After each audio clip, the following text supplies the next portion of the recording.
चलिए, नमस्कार प्यारे साथियों, जय श्री महाकाल। मैं कुमार विनय स्वागत करता हूं आप सभी का आपके अपने रोजगार विद अंकित के इस ऑनलाइन प्लेटफॉर्म पर।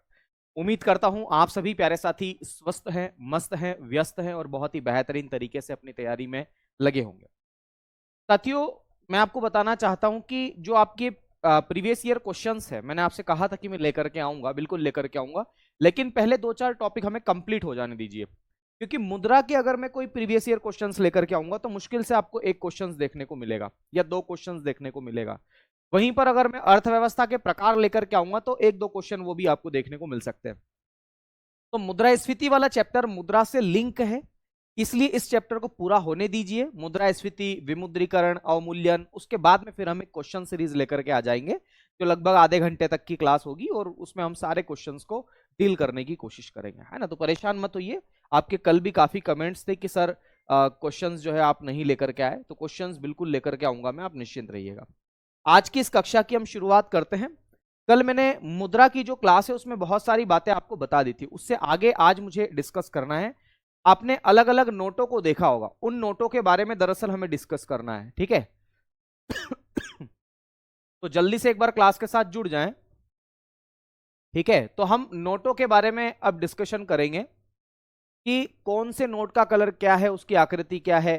ऐसे सवाल भी अक्सर आपकी परीक्षा में आपको देखने को मिलेंगे, ठीक है। तो आइए जरा हम नोटों के बारे में डिस्कशन कर लेते हैं कि कौन से नोट का कलर क्या है और उसकी आकृति क्या है, उसके पीछे किस चीज का कलर है, ये सब बातें। ओके, बहुत बढ़िया।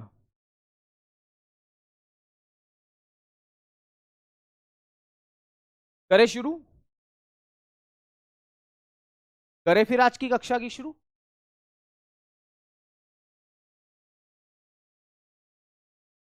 चलिए, कल हमने जहां तक कर लिया था उससे आगे की हम चर्चा करेंगे आज। तो मैं लिख देता हूं भारतीय नोट और उसके पीछे आकृति।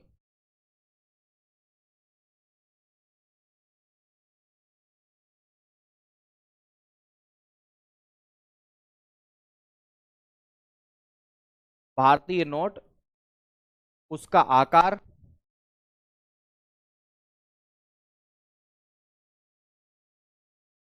आकार को आप विमा भी कह सकते हैं, है ना। डायमेंशंस पूछा गया था पिछली बार कि इस रुपए, यह जो 200 रुपए का नोट है, इसके पीछे किसकी आकृति है, इसकी विमाएं क्या है ना।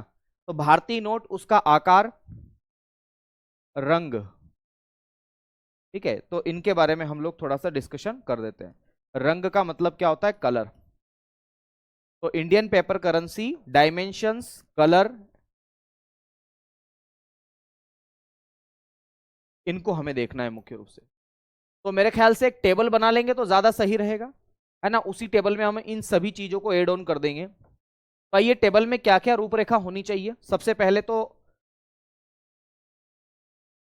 नोट कौन सा है ये पता होना चाहिए कि भैया कितने रुपए का नोट है। दूसरा, उसके पीछे आकृति को किसकी है, उस नोट के पीछे आकृति किसकी है। आकृति का मतलब होता है पिक्चर। उस नोट के पीछे आकृति किसकी है ये हम देख लेंगे, ठीक है। उसका कलर क्या है ना, रंग, रंग या इसी को बोलते हैं कलर। और उसकी साइज क्या है, वीमा क्या है उसकी, वीमाएं, है ना, या इसी को बोलते हैं साइज, कि उसकी साइज क्या है। तो ये एक टेबल हम लोग बना लेंगे तो इससे हमें ज्यादा आसान रहेगा चीजों को पढ़ने में और कंपैरिजन करके समझने में। तो आइए जरा सबसे पहले हम बात करते हैं नोट की कि कौन से रुपए का नोट है वो, ठीक है। उसकी आकृति यहां पर हो जाएगी कि किस चीज की आकृति और कहां स्थित है वो आकृति। इसका कलर यहां पर हो जाएगा और विमाएं मैंने आपको वहां पर बताई दी है ना। तो सबसे बड़ा नोट जो कि अभी वर्तमान में नहीं है वो है 2000 रुपए का नोट, ठीक है। तो 2000 रुपए का नोट पहले सबसे बड़ा हुआ करता था। अभी तक का सबसे बड़ा नोट कौन सा है? 10,000 रुपए का नोट। तो भारत सरकार 10,000 रुपए का नोट भी जारी कर चुकी है, ठीक है। तो खैर, जो था मैं उसकी बात कर रहा हूं। तो 2000 रुपए का जो नोट था उसकी मैं बात करूं तो 2000 रुपए के नोट के पीछे किसकी आकृति थी? अगर आपने ध्यानपूर्वक उस नोट को देखा होगा, जो कि अब तो प्रचलन से बाहर हो गया है ना, तो आप लोग पाएंगे कि उस नोट के पीछे जो आकृति थी दरअसल वो किसकी थी? तो मंगलयान की आकृति थी। किसकी आकृति थी मेरे दोस्त? मंगलयान की, है ना। तो मंगलयान की आकृति इसके पीछे आपको देखने को मिलेगी, मंगलयान। और मंगलयान का पता क्या है? तो मंगलयान का पता मेरे साथियों अंतरिक्ष है, वहां पर आपको जाना पड़ेगा उसके साथ में फोटो खिंचवाने का, है ना, क्योंकि अभी तो वो नोट चलता नहीं है, स्पेस में है मेरे दोस्त, है ना। तो ये इसकी मतलब लोकेशन है, मैंने आपको बता दिया, कभी जाने का मन हो तो चले जाना आप लोग। इसका कलर कैसा है? अगर सवाल ये पूछा जाए कि इस नोट का कलर कैसा है, तो क्या जवाब देंगे? तो मेरे दोस्त इसका जो कलर है वो है मैजेंडा कलर। क्या नाम है इसका? मैजेंडा कलर, आपको याद रखना है। तो 2000 रुपए का जो नोट था उसका कलर क्या था? मैजेंडा। मैजेंडा कलर था, मैजेंडा, ठीक है ना, मैजेंडा कलर, मैजेंडा कलर, ठीक है। इसकी विमा क्या थी? इसकी साइज क्या थी? तो याद रखिएगा इसकी जो लंबाई थी वो सबसे बड़ा नोट था, 166 mm लगभग इसकी लंबाई थी मेरे साथियों। और अगर चौड़ाई की मैं बात करूं तो 66 mm इसकी क्या थी? चौड़ाई थी। तो ये mm में इसकी लंबाई चौड़ाई भी मैंने आपको बताने की कोशिश की। ये 2000 रुपए का सबसे बड़ा नोट था, जो कि अब नहीं है, ठीक है, अब प्रचलन से बाहर हो गया है 2023 में। इससे थोड़े छोटे नोट की हम बात करते हैं, तो जो अगला नोट आपको दिखाई देगा मेरे साथियों, वो दिखाई देगा आपको 500 रुपए का नोट, जो कि वर्तमान में प्रचलन में है। वर्तमान में 500 रुपए का जो नोट है वो प्रचलन में, और आप देख रहे होंगे कि 500 रुपए का जो नोट है ना, 500 रुपए का जो नोट है, इसके पीछे अगर आपके पास नोट हो, तो अभी मेरे पास नहीं है, नहीं तो बताता, है ना, उसके पीछे जो आकृति है, सर आपके पास रखा है 500 का नोट, है ना, उसके पीछे जो आकृति है ना, वो किसकी है? तो याद रखना उसके पीछे जो आकृति मेरे भाई, वो है आपके लाल किले की। लाल किले की आकृति देखी है आपने उसके पीछे ना? तो रेड फोर्ट, बहुत बढ़िया, लाल किला आप लोग जवाब दे रहे हैं। लाल किला, जिसे रेड फोर्ट के नाम से भी जाना जाता है। चलो जल्दी से बताओ लाल किला कहां पर है? लाल किला कहां पर है ना? तो लाल किला कहां पर है? ये तो आप जवाब दे दोगे कि सर लाल किला दिल्ली में। मुझे ये बताओ लाल किला बनवाया किसने, है ना? तो लाल किला मेरे साथियों ये दिल्ली में है। कहां पर पड़ता है आपका लाल किला? दिल्ली में पड़ता है। तो दिल्ली में लाल किला है मेरे दोस्त। और किसके द्वारा बनवाया गया था? तो ये शाहजहां के द्वारा बनवाया गया था। किसके द्वारा? शाहजहां के द्वारा। अभी मतलब एक मैं आपको रोचक किस्सा सुनाता हूं। अभी मैं न्यूज पढ़ रहा था, 2-4 दिन पहले की बात है। बहादुर शाह जफर की पड़पोती, उसने सुप्रीम कोर्ट में एक गुहार लगाई थी, पीआईएल दायर की थी कि भैया लाल किला मुझे दिलवाओ, मेरा सरकार ने कब्जा कर रखा है उसके ऊपर। मेरे मतलब बहादुर शाह जफर से संबंध था उसका, तो बोले कि उन्होंने हमें विरासत में दिया है ये। तो खैर सुप्रीम कोर्ट ने उसकी अर्जी को खारिज कर दिया है कि ये कौन सी बात होती है ना। तो मतलब कुछ लोग हमारे यहाँ ऐसे भी हैं, और बड़ा प्रसिद्ध नाम है उनका। तो खैर 500 रुपए का जो नोट है, इसका जो चित्र है इसके पीछे, वो है लाल किले का। ये दिल्ली में स्थित है। और याद रखना इसका जो कलर है वो कैसा है? स्टोन ग्रे, पथरीला कलर आपको दिखाई देगा। तो मेरे दोस्त स्टोन ग्रे कलर है इसका। कैसा कलर है? Stone grey colour. तो स्टोन ग्रे कलर मेरे साथियों आपको देखने को मिलेगा। इसकी अगर बीमा की अगर आप बात करोगे तो ये 2000 रुपए के नोट से थोड़ा छोटा है। कितना छोटा है? तो लगभग इसकी जो बीमा है वो कितनी? 150 mm इसकी लंबाई आपको देखने को मिलेगी। लेकिन जब आप 2000 रुपए का नोट और 500 रुपए का नोट एक साथ रखोगे ना दोस्त, उसकी चौड़ाई जो है ना वो आपको बराबर ही देखने को मिलेगी। तो मेरे साथियों 66 mm ही इसकी जो है वो विड्थ है, चौड़ाई है। तो ये भी आप यहां पर लिख सकते हो। ये 500 रुपए के नोट की मैंने बात कर ली, ठीक है। यहां तक की बातें ओके हैं आप लोगों को? बढ़े आगे? इतनी बातें ओके है ना? चलिए अगली बात करते हैं। इससे थोड़ा छोटा नोट की हम बात करें मेरे साथियों, तो 200 रुपए का नोट है वो। कितने रुपए का नोट है? 200 रुपए का नोट। और 200 रुपए के नोट के पीछे की अगर आप आकृति देखोगे मेरे दोस्तों, तो हमारे मध्य प्रदेश में रायसेन जिले में एक स्तूप है जो बौद्ध धर्म से संबंधित है, उसकी आकृति आपको उसके ऊपर दिखाई देगी। और उस स्तूप का नाम क्या है? तो उस स्तूप का नाम है मेरे दोस्त सांची स्तूप। क्या बोलते हैं उसे? सांची स्तूप के नाम से आप इसे जानते हैं। तो इसके पीछे जो आकृति है वो सांची स्तूप की है। सांची स्तूप मेरे साथियों मध्य प्रदेश में पड़ता है, एमपी में, और मध्य प्रदेश के रायसेन जिले में पड़ता है। यह बात आपको याद रखना है। इसका कलर कैसा है? तो अगर आप 200 रुपए का नोट देखोगे तो इसका कलर थोड़ा सा आपको चमकीला पीला कलर देखने को मिलेगा। कैसा कलर है? चमकीला पीला, है ना। तो कलर इसका लिखेंगे मेरे साथियों चमकीला पीला, है ना। ब्राइट येलो कलर इसका आपको दिखाई देगा। तो चमकीला पीला कलर आपको इसका दिखाई देगा मेरे दोस्त, ठीक है। बेटा बोर्ड का कलर आपसे व्हाइट ही रहेगा, है ना। तो चमकीला पीला कलर आपको इसमें दिखाई देगा। इसकी साइज की अगर हम बात करें तो ये 500 रुपए के नोट से थोड़ा छोटा है, लेकिन चौड़ाई में बराबर है। कितना छोटा है गुरुजी? तो याद रखना इसकी जो वीमा है वो 146 mm इसकी जो है वो लेंथ है, और 66 mm जो है इसकी क्या है? विड्थ है, चौड़ाई है, ठीक है। तो चौड़ाई बराबर है, बस केवल लंबाई में थोड़ा मिसमैचिंग हो रहा है, वो जरा आप देख लेना, ठीक है। चलो अगली बात करते हैं, इससे छोटे नोट की बात करते हैं। 200 रुपए से छोटा नोट है मेरे साथियों 100 रुपए का नोट। तो 100 रुपए के नोट की हम बात करते हैं। मैं 100 रुपए के नए नोट की बात कर रहा हूं, पुराने नोट की बात नहीं कर रहा हूं। तो 100 रुपए का जो नया नोट है उसके पीछे गुजरात में एक रानी की वाव है। वाव का मतलब होता है बावड़ी, जैसे हमारे मालवा में बावड़ी बोल देते हैं, कहीं कहीं कुआं भी बोल देते हैं। तो वहां पर बावड़ी को, कुएं को क्या बोलते हैं? वाव के नाम से जानते हैं। तो याद रखना रानी की वाव, रानी की वाव क्या है? रानी की वाव है, रानी की बाव बोल देते हैं इसको। और ये कहां पर? ये गुजरात में है, गुजरात के पाटन जिले में ये आपको देखने को मिलेगी, है ना। वहां पर रानी की वाव है मेरे साथियों। और इसका जो कलर है वो लेवेंडर कलर है, लेवेंडर। कैसा कलर है इसका? लेवेंडर कलर है, लेवेंडर, है ना। तो लेवेंडर कलर है इसका, जरूर आप लोग याद रखना। और इसके अगर नोट की आकृति या वीमा की अगर आप बात करोगे तो आप देखोगे मेरे साथियों की चौड़ाई तो बराबर है, लेकिन इसकी 200 रुपए से थोड़ी सी कम जो है वीमा है। बोले कितनी है? तो 143 है। लगभग 3 mm की कमी इसमें देखने को मिलेगी, बाकी चौड़ाई तो सेम है। चौड़ाई में तो ये नोट भी जो है बाकी नोटों को ढक लेगा मेरे दोस्त, है ना। तो 50 रुपए, अब 100 रुपए के नोट की भी बात हमने कर ली। आ गई बात समझ में? तो ये 100 रुपए के नोट की बात हो गई। चलो अब 100 रुपए से थोड़ा और नीचे उतरते हैं। इससे भी छोटा नोट आपने देखा होगा, 50 रुपये का नोट। तो अगला लिखेंगे 50 रुपीज नोट, 50 रुपये का नोट। और 50 रुपए का जो नोट है उसके पीछे अगर आप आकृति देखोगे मेरे साथियों तो हम्पी का रथ बना हुआ है, जो कि कर्नाटका में है ना। तो हम्पी का रथ,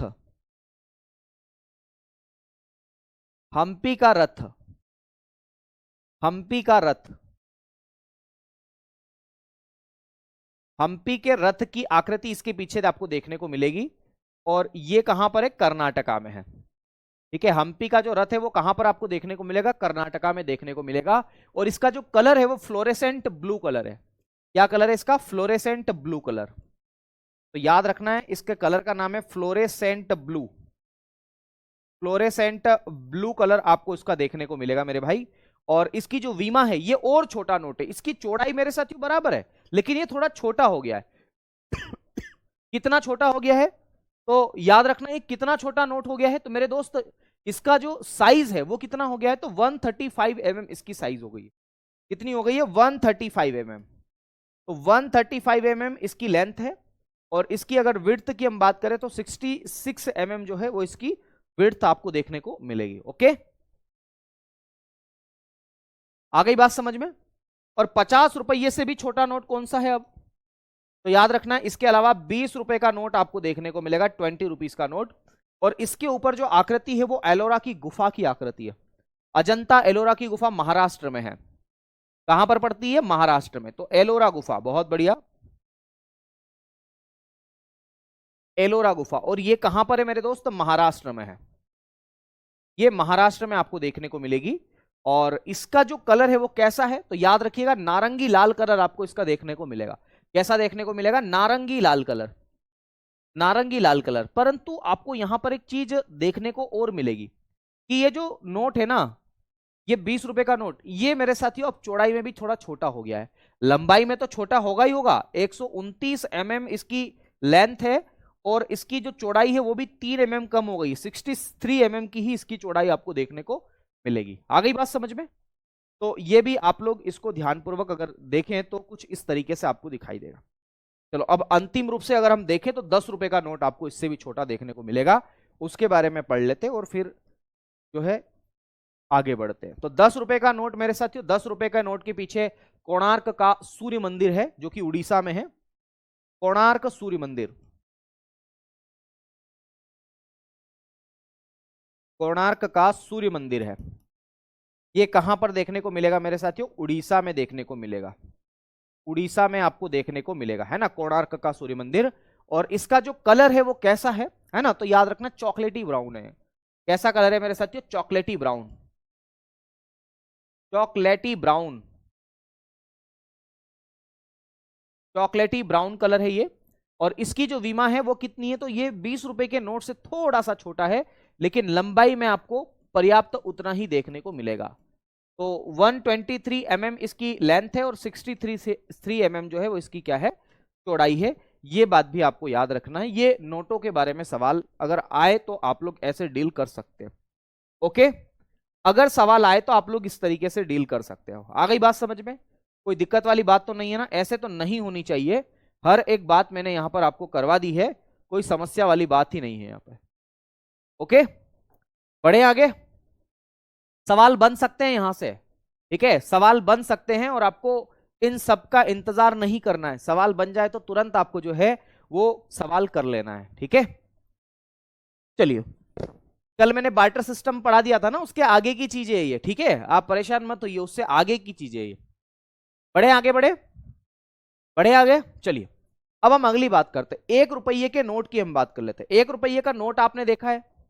नोट नहीं, सिक्का, या 1 रुपये का चिन्ह, या 1 रुपया नहीं बोलेंगे, रुपये का प्रतीक आपने देखा है? रुपये का प्रतीक, है ना, मैं पहले हिंदी में लिख देता हूं, रुपये का चिन्ह, रुपये का प्रतीक,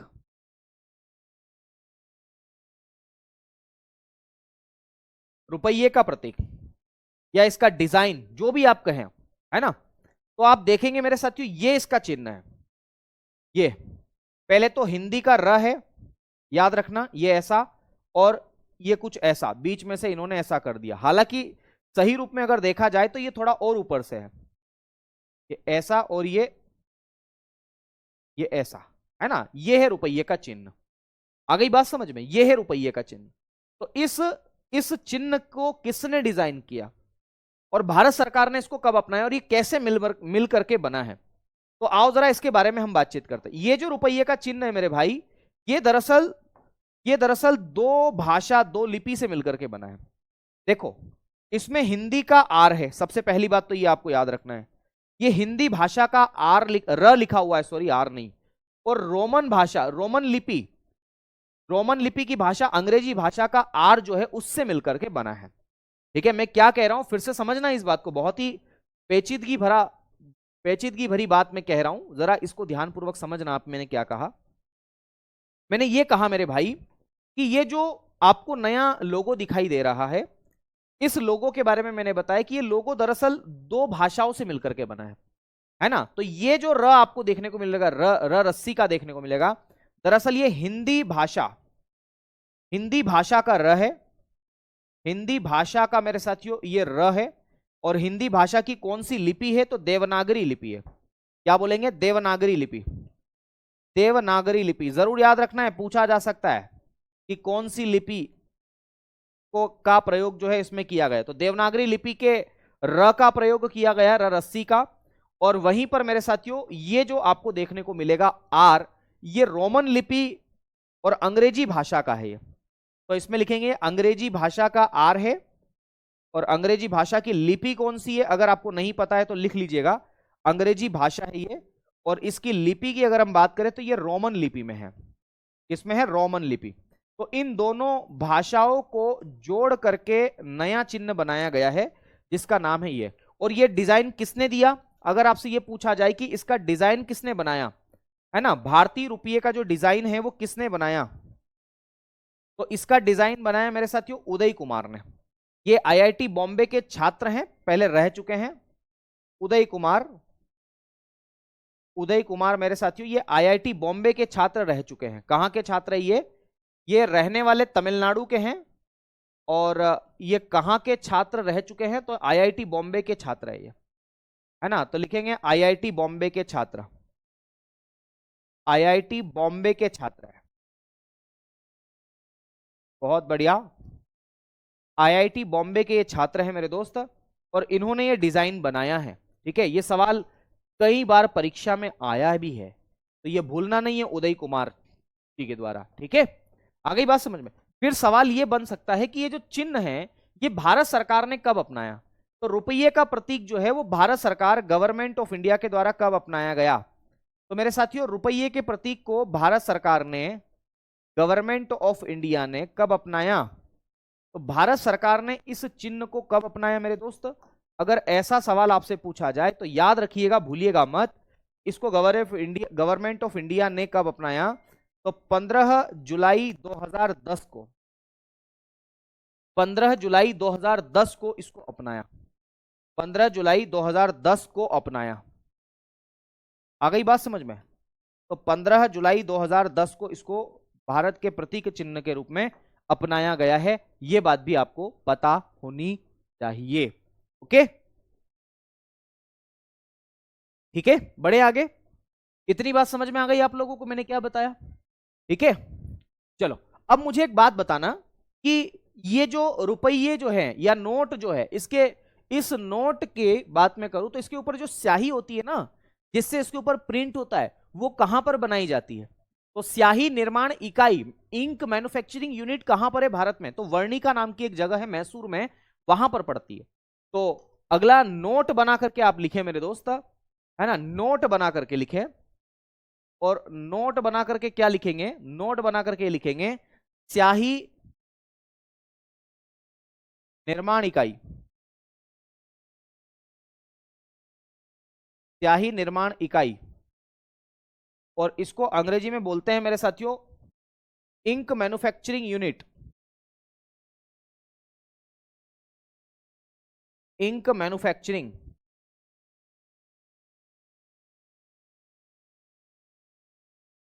यूनिट। क्या बोलेंगे मेरे भाई, इंक मैन्युफैक्चरिंग यूनिट जो है वो कहां पर है ना। तो देखो, सिंपल सी भाषा में अगर मैं समझाने की कोशिश करूं कि इंक मैन्युफैक्चरिंग यूनिट कहां पर है, तो आपको क्या जवाब देना है। तो मेरे साथियों, ये वर्णिका में है, वर्णिका एक जगह पड़ती है, वहां पर आपको देखने को मिलेगा वर्णिका। और वर्णिका पड़ता है मैसूर में, वही टीपू सुल्तान वाला मैसूर। ठीक है, तो वहां पर आपको ये जगह देखने को मिलेगी। ये एक नोट मैंने आपको यहां पर बता दिया है, जरूर आप लोगों को ये चीजें याद रखना है। ठीक है, तो स्याही निर्माण इकाई कहां पर है, वर्णिका मैसूर में आपको देखने को मिलेगी। ठीक है, चलो अगली बात में बात करता हूं मेरे साथियों कि 1 रुपये का जो नोट है, 1 रुपये का नोट और जितने भी सिक्के हैं मेरे साथियों, 1 रुपए का नोट, 1 रुपए का नोट एवं सिक्के एवं सिक्कों, 1 रुपए का नोट एवं सिक्कों को कौन जारी करता है, सवाल ऐसा आता है। तो याद रखिएगा, 1 रुपए का नोट एवं सिक्कों को भारत सरकार का वित्त मंत्रालय, याद रखना, वित्त मंत्रालय, वित्त मंत्रालय भारत सरकार। और इसको मैं शॉर्ट फॉर्म में लिख रहा हूं गवर्नमेंट ऑफ इंडिया, GOI, है ना। तो 1 रुपए का नोट एवं सिक्कों को वित्त मंत्रालय भारत सरकार, गवर्नमेंट ऑफ इंडिया द्वारा जारी किया जाता है, द्वारा जारी किया जाता है, जारी किया जाता है। आ गई बात समझ में। तो इसे कौन जारी करता है, तो वित्त मंत्रालय का, भारत सरकार, जो भारत सरकार का वित्त मंत्रालय जो है वो जारी करता है। ये बात आपको याद रखना, ये भी एक इंपॉर्टेंट बात है मेरे दोस्त। ठीक है, एक इंपॉर्टेंट बात है।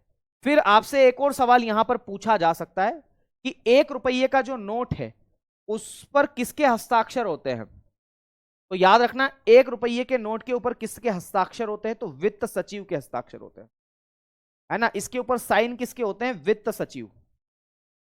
किसके हस्ताक्षर होते हैं मेरे साथियों, वित्त सचिव के हस्ताक्षर होते हैं। तो लिखेंगे वित्त सचिव, फाइनेंस मिनिस्टर, सेक्रेटरी जो है वित्त सचिव,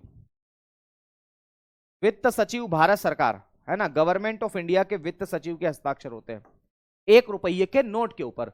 बाकी सभी नोट पर किसके हस्ताक्षर रहते हैं, तो आरबीआई के गवर्नर के नोट के ऊपर आरबीआई के गवर्नर के हस्ताक्षर होते हैं। इसको भी लिख दूं यहीं पर नोट में, तो लिखना शेष सभी नोट।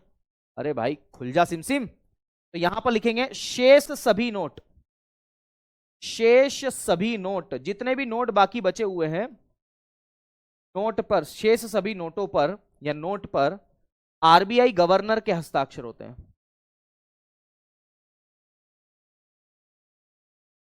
आरबीआई गवर्नर के हस्ताक्षर होते हैं।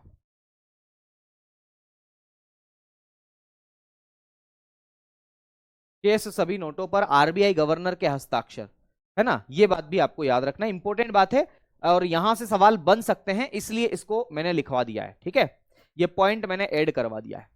आ गई बात समझ में आप लोगों को? बहुत ही आसान बात थी, बहुत ही इंपॉर्टेंट बात थी। ओके, बहुत बढ़िया, शानदार, क्या बात है, अरे वाह। हाँ, मुझे भी लग रहा है कि आज मुद्रास्फीति पर पहुंच पाएंगे कि नहीं पहुंच पाएंगे। है ना, मुझे भी ऐसा लग रहा है। चलो अगली बात लिखते हैं, पॉइंट वाइज ही लिख लेते हैं। अगर आपसे यह पूछा जाए, कोई बात नहीं, आज के टॉपिक को सेकंड पार्ट करवा दूंगा अगर ऐसा होगा तो। मुझे ऐसा लग रहा था, प्रतीत हो रहा था कि हम लोग मुद्रास्फीति तक पहुंच जाएंगे, लेकिन शायद ही पहुंच पाए, मुद्रा टॉपिक पूरा हो जाए, यही बड़ी बात होगी। अगर आपसे यह पूछा जाए कि भारतीय मुद्रा पेपर मिल कहां है, इंडियन पेपर करेंसी मिल कहां पर है, तो लिखेंगे ये जो नोट बनाए जाते हैं ना, इसका पेपर कहां पर मिलता है, तो भारतीय मुद्रा पेपर मिल, भारतीय मुद्रा पेपर मिल। तो मेरे दोस्त, मिल ये सही है ना, एक बार थोड़ा देख लेना, है ना। भारतीय मुद्रा पेपर मिल, इसको हम लोग किस नाम से जानते हैं, तो इसको हम बोलते हैं इंडियन पेपर करेंसी मिल,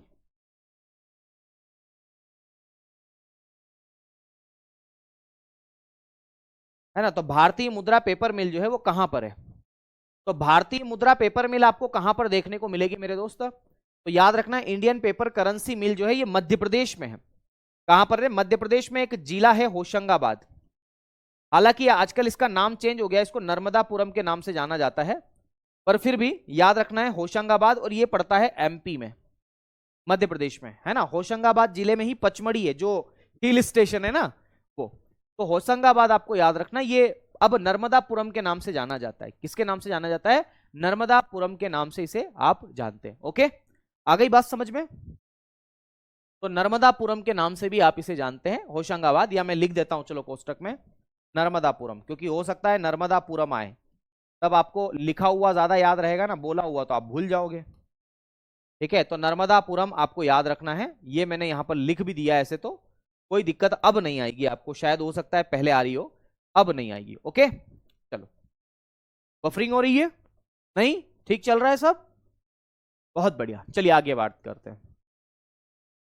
ओके ओके, अब देखो मैं आपको ये बताना चाह रहा हूं कि आपने अगर आपने पेपर करेंसी देखी भारत की, नोट आपने देखे हैं, तो आप मुझे बताइए कि भारतीय नोट जो है उसके ऊपर कुल कितनी भाषा है, भारतीय नोट पर, इंडियन पेपर करेंसी पर कुल कितनी भाषा है, ये बताओ। भारतीय नोट पर कुल भाषाओं की संख्या कितनी है, भाई साहब बताओ, जल्दी से बताओ। देखो, अगर बात पूछी जाए कि भारतीय नोट पर कुल भाषा कितनी है, कुल भाषा कितनी है, तो मेरे साथियों कुल भाषा कितनी है इसमें अंतर है। और फिर पूछा जाए कि हिंदी और अंग्रेजी को मिलाकर के कुल कितनी भाषा है, तो हिंदी और अंग्रेजी सहित, हिंदी और अंग्रेजी सहित, हिंदी और अंग्रेजी सहित, अंग्रेजी सहित कितनी भाषा है। तो याद रखना, अगर कुल भाषाओं की बात हो रही तो इसका मतलब है कि हिंदी और अंग्रेजी दोनों की बात हो रही। और अगर आप नोट को देखोगे मेरे साथियों, तो 17 भाषा आपको देखने को मिलेगी। कितनी भाषा देखने को मिलेगी, 17। हिंदी और इंग्लिश को भी काउंट कर लोगे मेरे साथियों, तो भी आपको 17 देखने को मिलेगी। लेकिन अगर मान लो आपको ऑप्शन में 17 नहीं मिल रहा है, तो फिर 15 करेक्ट करना, ठीक है, 15 आपको करेक्ट करना है, ठीक है ना। आ गई बात समझ में, तो ये भी आपको नोट डाउन कर लेना चाहिए, आपकी परीक्षा में ऐसे सवाल भी बनते हैं और अक्सर बने हुए हमने देखे हैं, तो आप लोग इसे जरूर नोट कर ले, ठीक है। अच्छा, नोटों की प्रिंट कहां कहां होती है, तो नोट प्रिंट कारखाने कहां कहां हैं, नोटों को प्रिंट कहां कहां किया जाता है, तो नोट प्रिंट कारखाने जो है वो कहां कहां है। सवाल अगर ऐसा पूछा जाए कि नोट प्रिंट कारखाने जो है वो कहां कहां है, तो मेरे दोस्त मैं आपको बताता हूं कि नोट प्रिंट कारखाने कहां कहां है। भारत के अंदर नोट प्रिंट कारखाने 4 जगह है, कहाँ है? 4 जगह है। अब ये 4 जगह कहाँ कहाँ है जरा वो देख लेना। तो ये 4 जगह कहाँ कहाँ है? तो देखो, एक तो हमारे मध्य प्रदेश में है, मध्य प्रदेश में बिल्कुल उज्जैन के पास में है मेरे साथियों देवास। तो देवास में एक पड़ता है, देवास पड़ता है एमपी में, एमपी का बोले तो मध्य प्रदेश, ठीक है। तो देवास में एक कारखाना आपको देखने को मिलेगा जहां पर नोटों को प्रिंट किया जाता है। दूसरा, मध्य प्रदेश का ही पड़ोसी राज्य मेरे साथियों महाराष्ट्र, महाराष्ट्र में एक और जगह है और उसका नाम है नासिक। नासिक पड़ता है महाराष्ट्र में, शॉर्ट फॉर्म में लिख रहा हूं एमएच, जरूर आप लोगों को याद रखना है। और तीसरा जो स्थान है मेरे साथियों वो आपको किस राज्य में देखने को मिलेगा? तो वो कर्नाटका में देखने को मिलेगा, जिसका नाम है मैसूर, है ना, मैसूर। तो मैसूर आपको देखने को मिलेगा कर्नाटका में। मैं के एन लिख रहा हूं, इसको आप कुछ और मत समझ लेना। और एक चौथा स्थान है मेरे साथियों जो कि पश्चिम बंगाल में है, जिसका नाम है सालबोनी। बहुत बढ़िया, सालबोनी, क्या बात है, सालबोनी।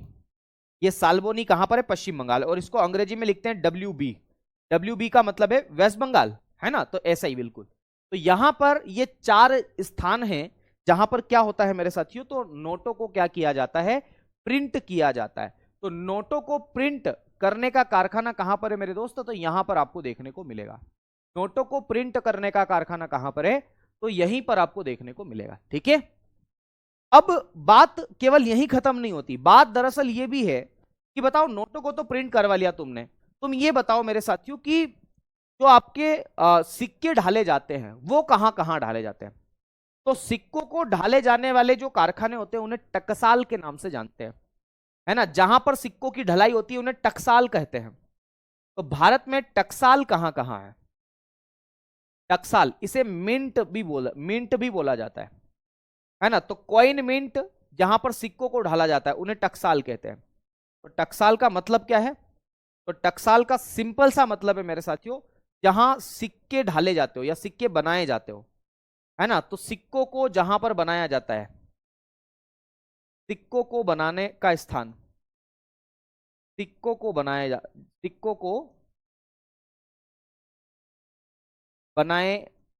जाने वाला स्थान। तो सिक्के कहां कहां बनाए जाते हैं, सिक्के कहां कहां बनाए जाते हैं वो हमें याद रखना है। तो टकसाल भी 4 जगह है मेरे साथियों।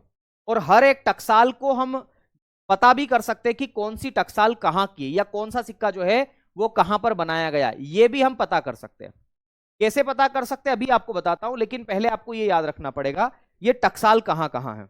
आप बता सकते हैं टकसाल कहां कहां है? जल्दी से बताओ कि कहां कहां ये टकसाल है, ठीक है, जल्दी से बताएंगे टकसाल कहां कहां है।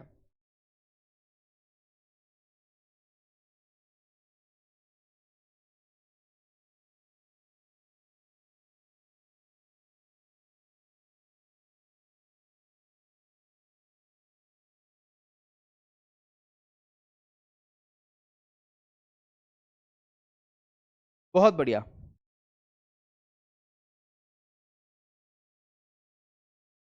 आओ जरा हम टकसाल की बात करते हैं कि भारत में टकसाल कहां कहां है। तो भारत में मेरे साथियों 4 स्थानों पर ये टकसालें हैं। और इनके बारे में अगर हम चर्चा करें तो याद रखना मेरे साथियों, अगर मुंबई टकसाल की हम बात करें, है ना, मुंबई टकसाल सबसे पहली टकसाल की मैं बात कर रहा हूं, यहां पर ये 4 टकसाल है। तो सबसे पहली टकसाल है मुंबई टकसाल, मुंबई में भी एक टकसाल है। तो मुंबई टकसाल का कैसे पता किया जाएगा कि कौन सा सिक्का जो है वो मुंबई में बना हुआ है? तो याद रखना, जिस सिक्के के ऊपर आपको डायमंड की आकृति दिखाई दे तो समझ लेना कि वो जो सिक्का है वो कहां पर आपको देखने को मिला है। तो मुंबई में आपको मतलब बना हुआ है। तो लिखेंगे डायमंड, डायमंड की आकृति मेरे साथियों उसके ऊपर बनाई हुई दिखेगी आपको। दूसरा सिक्का मेरे याद रखना मेरे साथियों, दूसरी जगह जो है जहां पर सिक्के को बनाया जाता है वो हैदराबाद। क्या बोलते हैं मेरे साथियों? हैदराबाद, आप उसे कहते हैं हैदराबाद। तो हैदराबाद को कैसे याद रखेंगे या कैसे पता करेंगे कि कौन सा सिक्का कहां पर बनाया गया? अगर आपके पास सिक्के हो तो उसके ऊपर देखना आप लोग। तो हैदराबाद में जो मिंट है मेरे साथियों, है ना, हैदराबाद में जो मिंट है उसका पता कैसे किया जाएगा? तो उसके ऊपर स्टार रहेगा या डॉट रहेगा या डायमंड रहेगा, ठीक है। तो मेरे साथियों स्टार, इसके बाद में डॉट या डायमंड, है ना, ये चिन्ह आपको देखने को मिलेंगे, इसके ऊपर अलग अलग चिन्ह आपको देखने को मिल जाएंगे, ठीक है। इसके अलावा तीसरी जो जगह है जहां पर सिक्के ढाले जाते हैं मेरे दोस्त, वो कौन सी है? तो वो कलकत्ता है, कलकत्ता। और ये कैसे पता करेंगे कि कलकत्ता में मेरे साथियों ये चिन्ह बना हुआ है कि क्या है? तो कलकत्ता को पता करने के लिए बहुत ही आसान है। अगर किसी भी सिक्के के ऊपर कोई भी मार्क नहीं है, नो मार्क, नो मार्क का मतलब समझते हैं कि कोई भी मार्क नहीं है, कोई भी प्रतीक चिन्ह नहीं है, तो हम कहेंगे कि मेरे साथियों इसका निर्माण जो है वो कहां पर हुआ है? तो कलकत्ता में हुआ है। और एक और चौथा है जिसका नाम है नोएडा। नोएडा की हम बात करते हैं मेरे साथियों, ये उत्तर प्रदेश में है विशेष रूप से। तो हम ये कैसे पता करेंगे कि कौन सा सिक्का जो है वो नोएडा में बना हुआ है? तो अगर उसके ऊपर डॉट हो, अगर किसी भी सिक्के के ऊपर डॉट हो मेरे साथियों, डॉट है ना, तो उसको जान लेना है कि ये जो सिक्का है वो कहां पर बना हुआ है। ये नासिक, सॉरी, नोएडा में बना हुआ है। इतनी सी बात है केवल। ये 4 टकसाल है, ऐसे ऐसे पता करना है आप लोगों को कि कौन सा कहां पर। उम्मीद है ये बात भी आपको समझ में आ गई होगी। कोई दिक्कत यहां तक किसी को? जल्दी से एक बार बताओ, यहां तक किसी को कोई दिक्कत हो तो मुझे बताओ। ठीक है, बहुत बढ़िया, क्या बात है। ओके ओके, अब देखो ये तो सारी बातें मैंने आपको यहां पर बता ही दी है ना। अब अगली बात करते हैं। एक पद्धति थी मुद्रा के लिए जिसका नाम है दशमलव प्रणाली, है ना, दशमलव प्रणाली। ये भारत सरकार ने कब अपनाई? तो देखो, मुद्रा की जो दशमलव प्रणाली जिसके अंतर्गत 1 रुपया बराबर 100 पैसा हुआ, पहले 1 रुपया बराबर 16 आना हुआ करता था। पहले आना चलते थे ना, आना, अठन्नी, चवन्नी। तो ये अप्रैल 1957 में 1 रुपया किसके बराबर हो गया? 100 पैसे के बराबर कर दिया। तो इसी को बोलते हैं दशमलव प्रणाली। तो याद रखना है, सवाल पूछा जा सकता है कि मुद्रा की दशमलव प्रणाली को कब अपनाया गया, है ना। तो लिखेंगे मेरे साथियों, मुद्रा की दशमलव प्रणाली को कब अपनाया गया? लिखेंगे मुद्रा की दशमलव प्रणाली, मुद्रा की दशमलव प्रणाली, मुद्रा की दशमलव प्रणाली, दशमलव प्रणाली।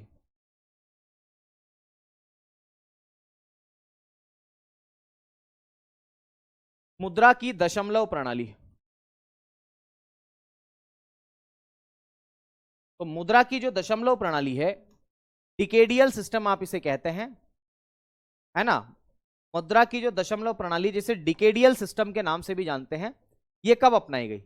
तो मुद्रा की दशमलव प्रणाली मेरे साथियों अप्रैल 1957 में अपनाई गई, अप्रैल 1957 में अपनाई गई।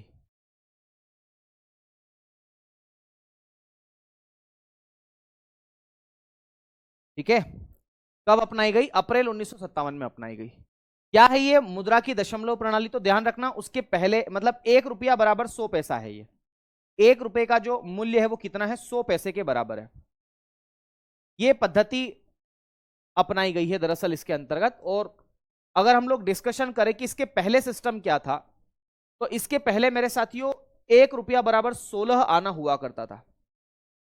1 रुपया बराबर 16 आना, पहले एक आना संकेत था, है ना, बाद में 1 रुपया बराबर 100 पैसा कर दिया गया। तो इसी को मुद्रा की दशमलव प्रणाली या फिर डिकेडियल सिस्टम, है ना, वो कहा जाता है। आ गई बात समझ में आप लोगों को? जल्दी से बताओ, आ गई बात समझ में? कोई दिक्कत इसमें किसी को? ठीक है ना। चलो आगे की बात करते हैं, मुद्रा के प्रकारों की चर्चा कर लेते हैं कि मुद्रा के कितने प्रकार हैं। मुद्रा के भी प्रकार होते हैं क्या? बिल्कुल। टाइप्स ऑफ मनी, मुद्रा कई प्रकार की होती है। जैसे आपने डिजिटल करेंसी नाम सुना होगा, पेपर करेंसी सुना होगा, है ना। मनी के टाइप्स की हम बात करते हैं, तो टाइप्स ऑफ मनी आप इसे कह दे मेरे साथियों। आओ जरा मुद्रा के प्रकारों की हम चर्चा करते हैं कि मुद्रा के कितने प्रकार है। तो मुद्रा के प्रकारों की अगर हम चर्चा करें तो मुद्रा के बहुत सारे प्रकार है ना। तो प्रकारों को देखने की कोशिश करते हैं। एक प्रकार आपको देखने को मिलेगा मेरे साथियों जिसका नाम है धातु मुद्रा, है ना, इसको बोलते हैं धातु मुद्रा। धातु मुद्रा, मेटेलिक करेंसी, जिसका निर्माण धातु से हुआ उसे धातु मुद्रा कहते हैं आसान भाषा में। तो इसे बोलते हैं मेटेलिक करेंसी।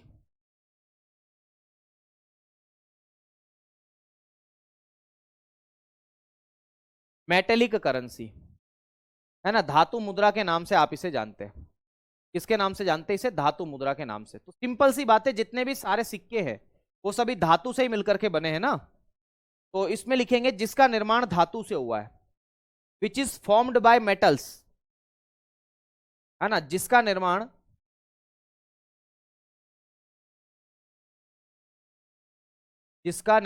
धातु से हुआ है, which is formed by metals, है ना, तो जिसका निर्माण धातु से हुआ है।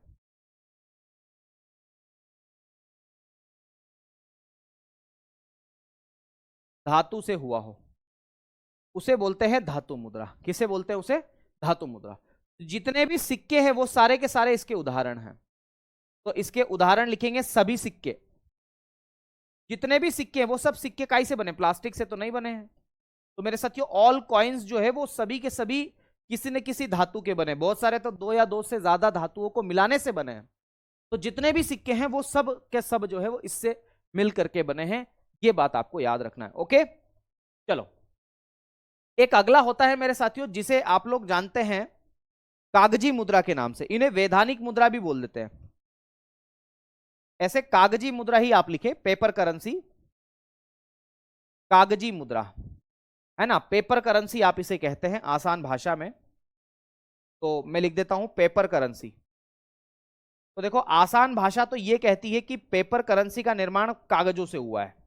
यही तो कहती है कि भाई पेपर करेंसी का निर्माण जो है वो काई से हुआ है? तो कागज से हुआ। जिसका निर्माण कागज से हुआ है वो कागज करेंसी, कागज की मुद्रा है ना। जैसे भारतीय मुद्रा, 500 रुपए का नोट और ये सब, इनका निर्माण काई से हुआ? कागज से हुआ है। तो लिखेंगे जिनका निर्माण कागज से हुआ। तो जिनका निर्माण कागज से हुआ है, निर्माण कागज से। तो याद आ रहा है एक गजल याद आ रही है ना, किसकी है ये? तो गजल तो पता नहीं किसकी, लेकिन गाया इसको बहुत सारों ने। वो कागज की कश्ती वो बारिश का पानी, है ना। तो बहुत ही शानदार सी गजल है, आप सुनना, यूट्यूब पे सर्च करना, वो कागज की कश्ती वो बारिश का पानी। बहुत ही प्यारी गजल है, दिल झूम झूम उठेगा आपका, है ना।